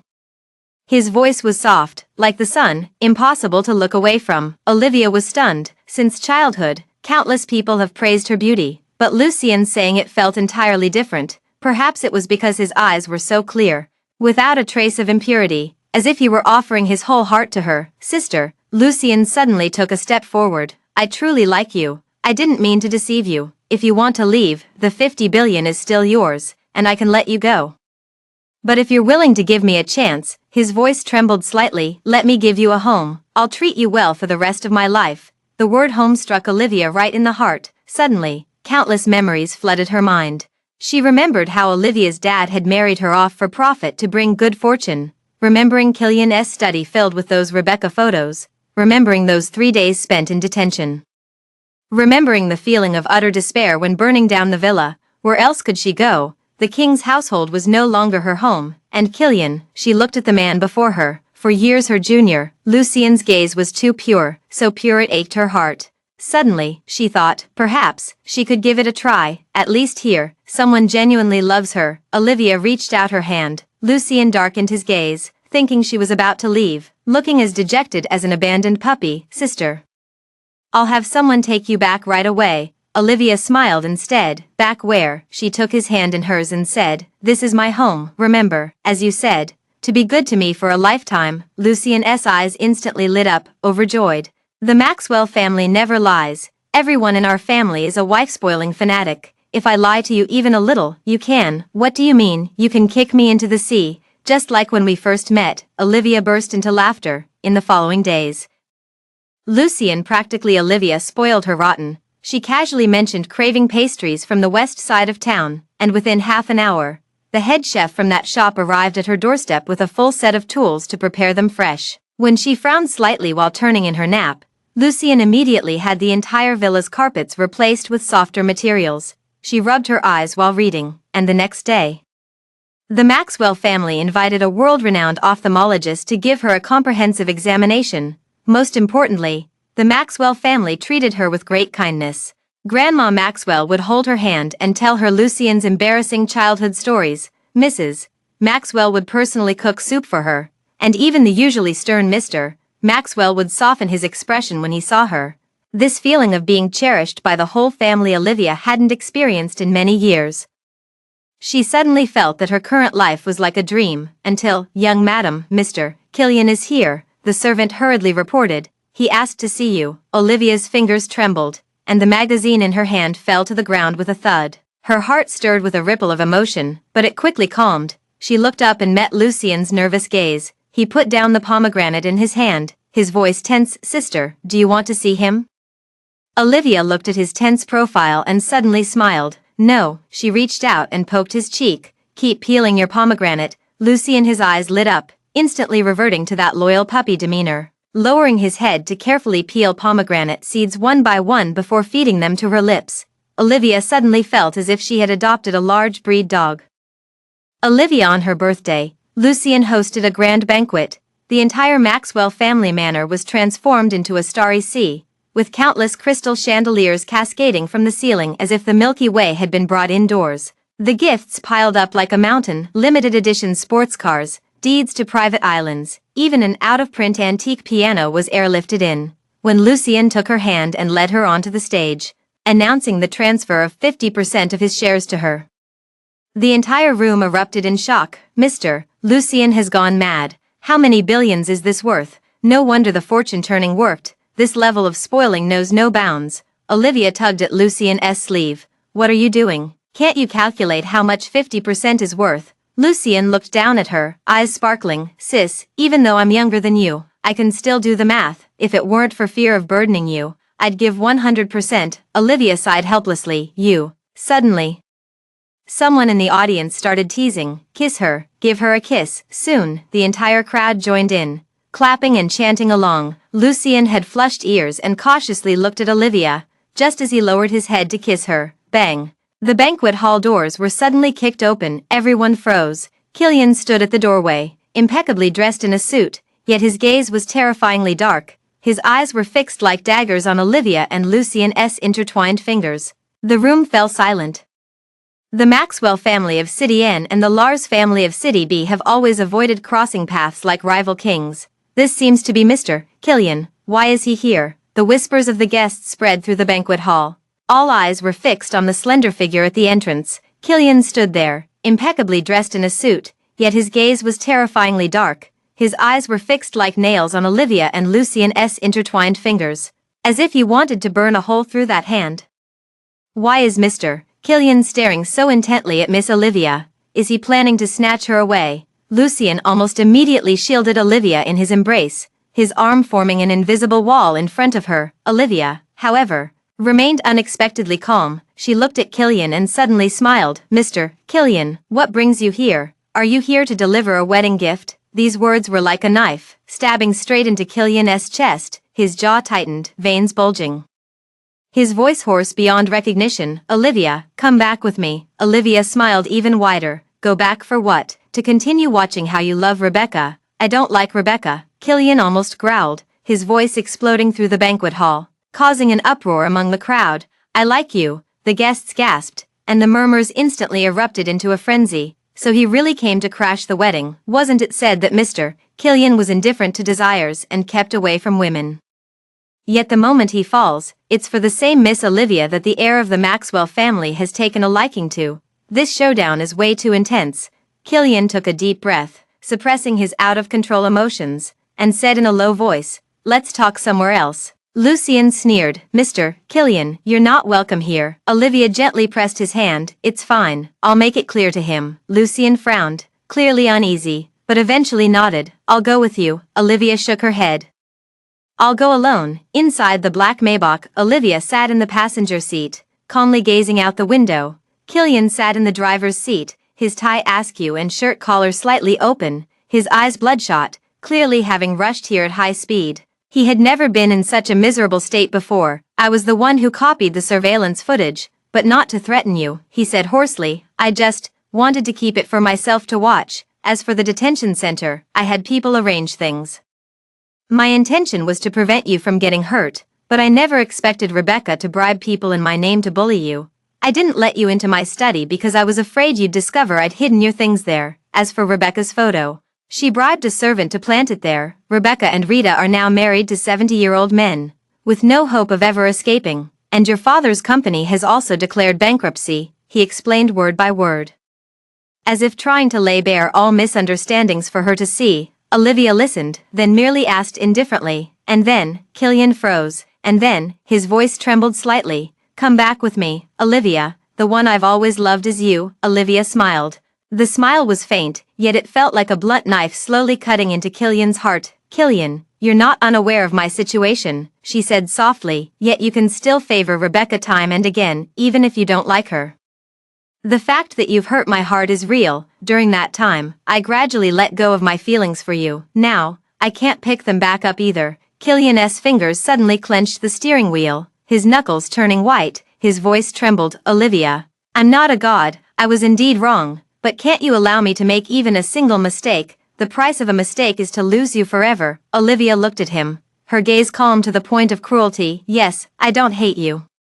But I won't love you anymore. She took out a gilded invitation from her bag and handed it to him. In 3 days. It's my wedding with Lucien. Given Mr. Killian's personality, he probably wouldn't stoop to begging for my forgiveness again. In that case, let's both be a little proud. Let's part on good terms. With that, she pushed open the car door and walked towards Lucien waiting by the roadside without looking back. Killian sat in the car, watching her retreating figure.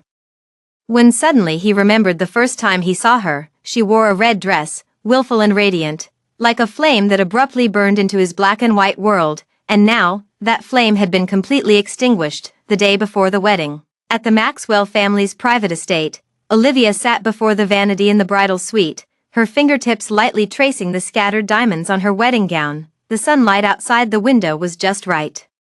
And the servants in the manor were busy setting up the venue for tomorrow's wedding. Everything seemed so perfect. The door was gently knocked. Sister, Lucien pushed the door open, holding a cup of warm rose black tea in one hand and an exquisite velvet gift box in the other. He wore a well-pressed black suit with the collar slightly open, his eyes behind gold-rimmed glasses impossibly gentle. You barely touched your breakfast. He set the teacup beside her, his tone laced with helplessness. The kitchen said you only drank half a glass of milk. Olivia looked up at him, the corner of her lips curling. Mr. Lucien, are you planning to lecture me yourself? Wouldn't dare. He leaned down to hand her the gift box, just worried you might be hungry. Olivia opened the box to find several exquisitely crafted chocolates inside.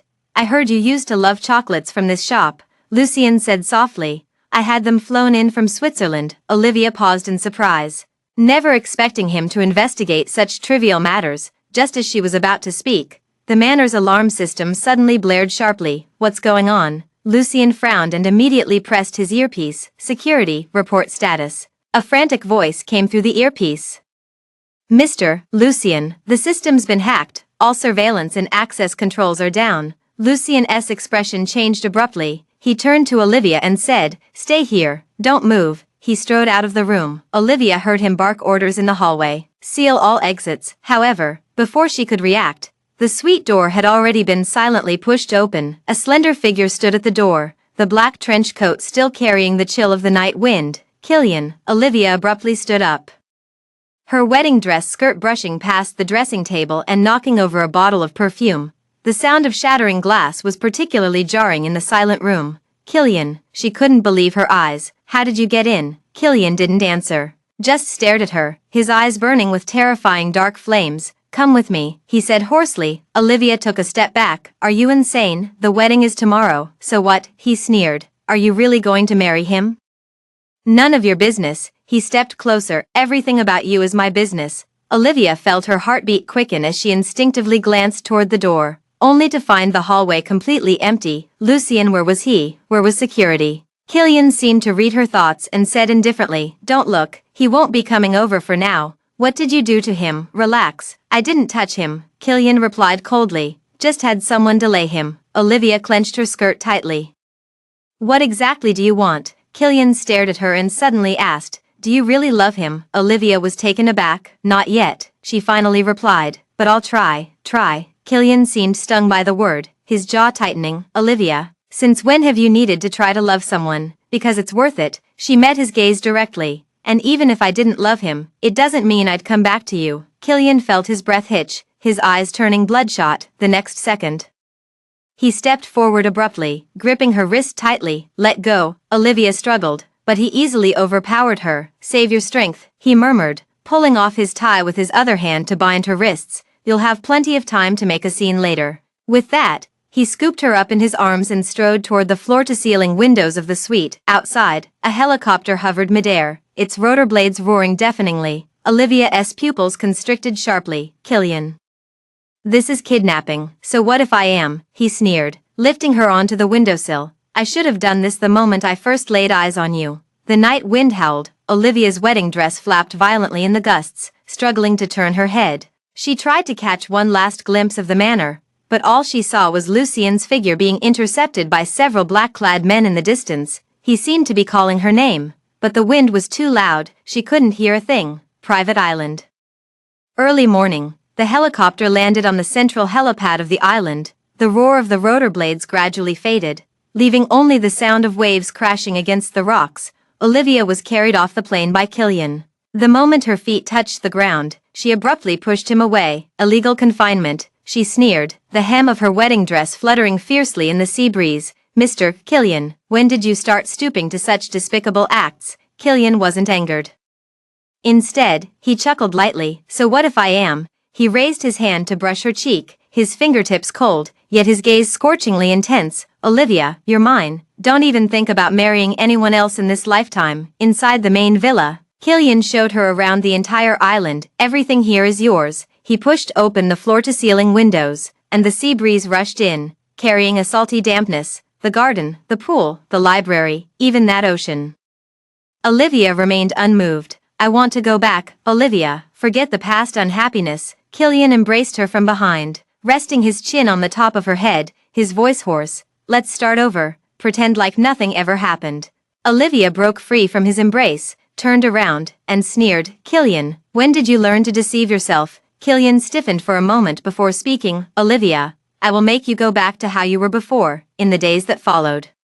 Killian treated her with an almost maddening devotion. She walked barefoot on the beach, and the next day, the entire shore was covered with fine, soft white sand airlifted from northern Europe. She woke up startled in the middle of the night to find a small nightlight by her bedside, its glow as gentle as moonlight. Killian was sitting by the bed watching over her, the bloodshot veins in his eyes still visible. She casually mentioned craving mangoes, and the next day, an entire mango tree was airlifted to the island and planted in the garden. This kind of Killian is Olivia has never seen before, gentle, obsessive, and indulging her without any bottom line. For a moment, she even felt dazed. If only he had treated her like this in the past, how wonderful would that have been? But the next second, she snapped back to reality. There's no going back. A week later, Olivia started a hunger strike, not eating. Killian held a fruit platter, his eyes darkening. Then I'll feed you. He held a cherry in his mouth, pinched her chin, and kissed her. Olivia struggled as the juice trickled down the corner of her lips, only to be licked away by him. The kiss gradually took on a different flavor. Killian's breathing grew heavier, his hand gripping the back of her neck as he pulled her closer. Don't. Olivia turned her head away. Don't touch me. Killian froze, his eyes brimming with anguish. In the end, he merely pressed his forehead against hers. His voice hoarse. Olivia, what exactly do you want me to do? Olivia looked at him and suddenly smiled. Let me go. Because Lars family's corporation had piled up too much work, Killian had no choice but to return and handle it. Private island, dusk. Killian had been gone for 3 days. Olivia stood by the floor-to-ceiling window, watching the last ray of sunlight disappear beyond the horizon. A servant entered quietly, placing a cup of warm milk on the table. Madam, please have at least a little. Olivia didn't move, only asking, when will he return, Mr. Killian said he'd come after handling company matters. Bang! The glass smashed against the wall, shards flying everywhere as milk splashed across the floor. I'm no madam, Olivia sneered. Get out. The servant retreated in fright. Olivia bent down and picked up the sharpest piece of glass. At the same moment, in City B, at Lars' home, the group headquarters, in the conference room, Killian sat at the head of the table, listening to the executive's reports, his fingers unconsciously rubbing the phone screen. On the screen was a surveillance screenshot he had received the night before. Olivia standing on the beach, gazing at the distant horizon. Her silhouette so frail it seemed as if she might be blown away by the sea breeze at any moment. Mr. Killian, this merger case, postpone it. He suddenly stood up. Prepare the car. To the airport. The assistant was stunned, but the board of directors. I said, now, helipad. Killian's private jet had just landed when he briskly descended the air stairs. 3 days apart had driven him mad with longing for her. Mr. Killian, the gifts are all prepared. The assistant followed behind, holding several exquisite gift boxes, the blue diamond necklace you requested, and the one Madam loves. Where is Madam? Killian interrupted him. In the master bedroom. The servant's hesitant manner made his heart tighten. Killian suddenly changed expression and strode toward the villa. Master bedroom. The door was violently kicked open. Olivia sat on the edge of the bed, a glaring bloodstain on her wrist, crimson droplets falling from her fingertips onto the carpet, spreading into a dark red stain. Killian's pupils constricted violently as he rushed over and seized her wrist. If you dare die, I'll make the entire Maxwell family pay with their lives. Olivia looked up, a mocking smile on her pale face. What will it take for you to finally let me go? Say you love me, dream on. Killian stared at her and suddenly laughed. That smile made Olivia's back run cold. He released her, turned to his assistant and said, "Connect to global media, now." The assistant was taken aback. "Mr. Killian, you mean live broadcast?" Killian enunciated each word. "Mine and Olivia's wedding." 10 minutes later, the camera focused on the floor-to-ceiling window of the master bedroom. Killian changed into a black suit. Olivia was forcibly dressed in a wedding gown, the wounds on her wrists concealed by ribbons. Begin, the moment the live broadcast signal connected. The homepages of major media outlets worldwide simultaneously displayed this sudden wedding. Killian gripped Olivia's waist and lowered his head to kiss her. Olivia struggled, biting his lip hard enough to draw blood. Blood trickled from the corner of his mouth, dripping onto her wedding dress. The live broadcast cut off abruptly, but it was already too late. The internet exploded. "Killian," Olivia pushed him away, her lips stained with his blood. "Are you insane?" Killian wiped the blood away with his hand and chuckled. "Now, the whole world knows you're mine." Olivia looked at him and suddenly felt like she didn't know him anymore. Was this obsessive, almost maniacal man really the Killian she had once loved? Olivia learned to submit on the 27th day of her captivity. She stopped resisting, stopped refusing food, and even occasionally smiled at Killian. Killian was initially wary, but gradually he began to believe she might have truly resigned herself to her fate. "What would you like to eat today?" In the morning, Killian asked her as he stood by the bed, tying his tie. Olivia leaned against the headboard, her long hair cascading over her shoulders, and said calmly, "You did it." Killian paused for a moment, a flicker of surprise crossing his eyes before he smiled. "All right." He turned and walked toward the kitchen, his back unusually relaxed. Olivia watched his figure disappear through the doorway, then immediately threw off the covers and retrieved a miniature computer from beneath the mattress, one she had stolen from Killian's study the week before. Her fingers flew across the keyboard as she rapidly typed in the code. The island's security system was silently breached by her, and an encrypted distress signal was sent out. 3 days later, late at night, Olivia stood at the edge of the cliff, the sea wind howling, making her skirt flutter violently. Rapid footsteps approached from behind. Lucien arrived with his men. "Sister." He rushed over, his face pale. "Come with me." Olivia glanced back at the pursuing bodyguards and suddenly smiled. "Lucien, are you afraid of heights?" Lucien hadn't even processed the question when Olivia grabbed him and leaped off the cliff. Below were the raging waves, but she had already scouted out footholds on the cliff face.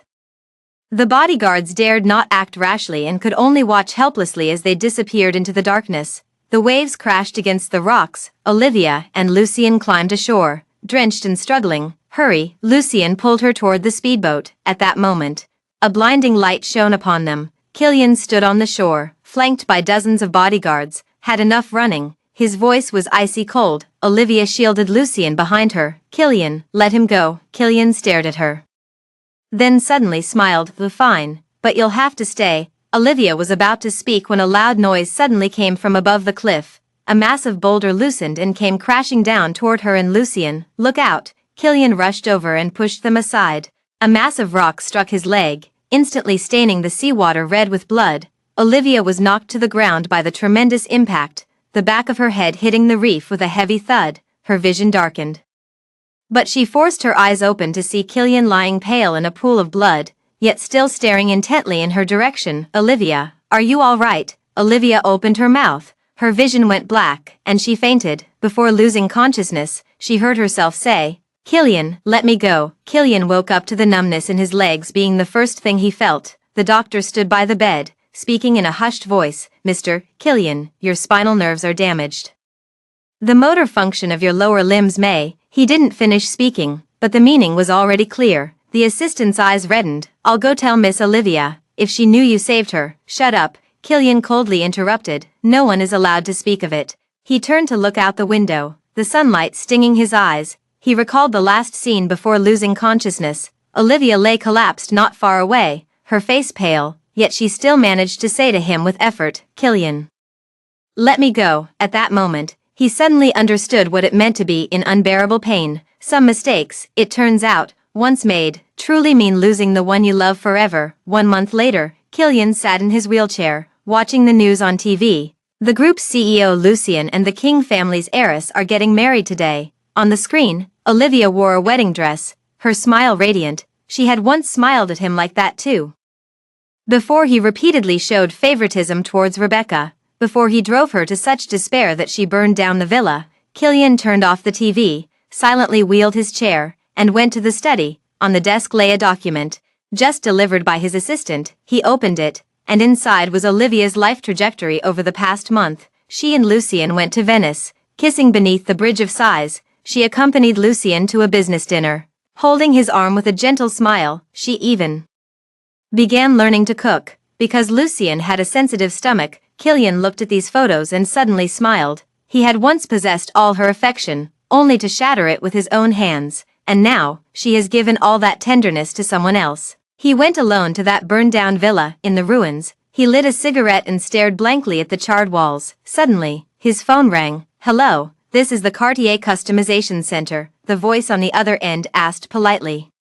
"Miss Olivia's custom-made men's wedding ring is ready. She left your contact information. May I ask if the two of you have successfully held the wedding?" Killian's fingers trembled, and the cigarette ash fell onto his pants, burning a hole. It turns out, she had once thought of marrying him, back when he still possessed everything she loved about him, back before he had made any mistakes. A sudden, excruciating pain tore through his chest, bending him over as he gasped for breath. "Sir?" A passing neighbor asked curiously. "The house is completely burned down. Are you waiting for someone?" Killian looked up, the sunlight shining on his pale face. "Yes," he said softly, "waiting for someone." But he knew no one would come. "The sunlight outside the window is just right, but unfortunately, no one will ever burst in again," calling out to him with indulgent affection. "Killian."